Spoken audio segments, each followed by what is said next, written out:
ఈరోజు ఫాల్గుణ శుక్ల చవితి తిథి ఉంది. ఈ సందర్భంగా ఎలాంటి విధి విధానాలు పాటిస్తే శుభము లాభము చేకూరుతాయో నేటి శుభం లాభం శీర్షికన పరిశీలిద్దాం. ఫాల్గుణ మాసం శుక్లపక్షం చవితి తిథి సందర్భంగా పుత్ర గణపతి వ్రతాన్ని లేదా అవిఘ్న గణపతి వ్రతాన్ని ఆచరించాలని స్మృతి కౌస్తుభం అనే గ్రంథంలో చెప్పారు. ఎవరైనా సరే పుత్ర సంతాన ప్రాప్తి యోగాన్ని సిద్ధింపజేసుకోవాలంటే పుత్ర గణపతి వ్రతాన్ని ఆచరించాలి. ఈ పుత్ర గణపతి వ్రతం సందర్భంగా మీ గృహంలో మహిళామణులు పూజా మందిరంలో పూజాపీఠం మీద బియ్యపిండితో ముగ్గు వేసి ఒక ఎరుపు రంగు వస్త్రాన్ని ఏర్పాటు చేయాలి.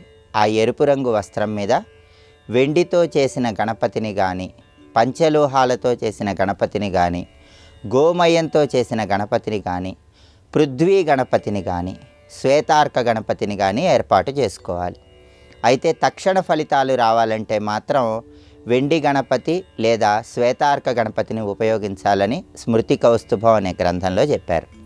అలా గణపతిని ఏర్పాటు చేసుకున్నాక గణపతి దగ్గర వెండి ప్రమిదలో కొబ్బరి నూనె పోసి 5 ఒత్తులు విడిగా వేసి దీపాన్ని వెలిగించాలి.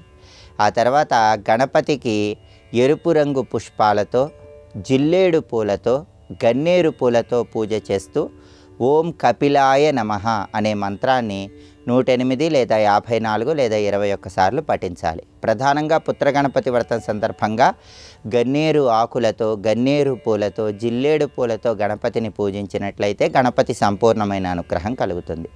అలాగే గణపతికి షోడశోపచార పూజ నిర్వహించలేని వాళ్ళు పంచోపచార పూజ నిర్వహించుకున్నా కూడా గణపతి సంపూర్ణమైన అనుగ్రహం కలుగుతుంది. గణపతి అనుగ్రహం కోసం అటుకులు, బెల్లం, కుడుములు నైవేద్యంగా సమర్పించాలి. ఈ పూజ చేసేటటువంటి మహిళామణులు ఎవరైనా సరే తెలుపు రంగు వస్త్రాలు ధరించి పూజ చేయాలి.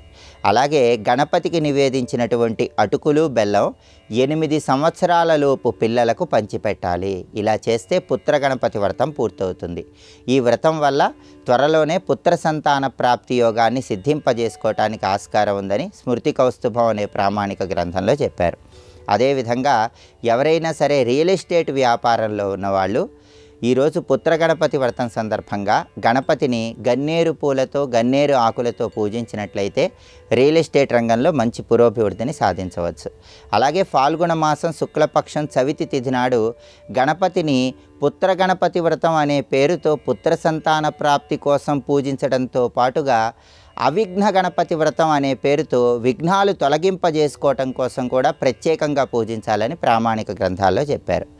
అవిఘ్న గణపతి వ్రతాన్ని ఆచరించాలని భావించేవాళ్ళు గణపతిని పూజించినప్పుడు గణపతికి నువ్వులతో తయారు చేయబడిన పదార్థాలు నైవేద్యంగా సమర్పించాలి.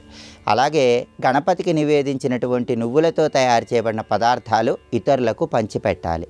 అలా ఈరోజు గణపతిని పూజించిన తర్వాత రేపు పంచమి రోజు మళ్ళీ గణపతిని పూజించి మళ్ళీ గణపతికి నువ్వులతో తయారు చేయబడిన పదార్థాలు నైవేద్యంగా సమర్పించి ఆ తర్వాత ఎవరికైనా భోజనం పెట్టి ఆ నువ్వుల పదార్థాలు పంచిపెట్టాలి. ఇలా చేస్తే దీనివల్ల కార్యసిద్ధి ఏర్పడుతుందని, విఘ్నాలన్నీ తొలగింపజేసుకోవచ్చని ప్రామాణిక గ్రంథాల్లో చెప్పారు. దీన్ని అవిఘ్న గణపతి వ్రతం అనే పేరుతో పిలుస్తారు. కాబట్టి ఫాల్గుణ శుక్ల చవితి సందర్భంగా పుత్ర గణపతి వ్రతము, అవిఘ్న గణపతి వ్రతం అనే ఈ 2 ప్రత్యేకమైన విధి విధానాలతో గణపతిని పూజించండి. సమస్త శుభాలను సిద్ధింపజేసుకోండి.